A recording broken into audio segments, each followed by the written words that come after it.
Moi, me on Kati, 41-vuotias agility-harrastaja Mikkelistä. Ja tässä on Tuikku, reilu 2-vuotias käyttölinjainen Labradorin Arttu. Ja yhdessä me haetaan top-tiimiä. Tuikku on tosiaan reilu 2-vuotias ja 2 rataa ollaan kisattu hyppyratoja virallisissa kisoissa. Kontaktiesteet meillä on vielä vähän kesken ja sen takia ei olla agility-ratoja vielä menty. Tuikku harrastaa agilityn lisäksi vähän nomea ja myös meijää silloin kun aikaa riittää. Ja sitten myös syksyisin käydään lintumetsällä. Eli mä itse olen harrastanut agilityä vuodesta 1997 alkaen ja Tuikku on mun 4. agility-koira. Niin 2 Irlannin terrierin kanssa on kisannut SM-tasolla ja toisen niistä 7-vuotiaan Sinnan kanssa kisaan tälläkin hetkellä vielä aktiivisesti. Sitten on myös muutamien lainakoirien kanssa kisannut, kun niiden ohjaajat on ollut mammalomalla.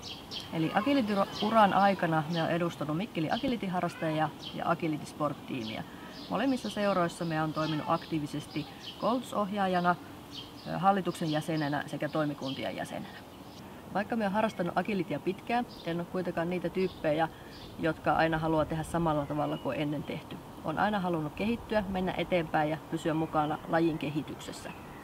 Mä ajattelen, että top-tiimin avulla mä kehittyisin kokonaisvaltaisesti niin koulutusohjaajana, ohjaajana kuin koiran kouluttajanakin. Top-tiimin tuella mä ajattelen, että meistä kehittyisi semmoinen toimiva tiimi, missä Tuikun ominaisuudet pääsisi parhaalla mahdollisella tavalla esille.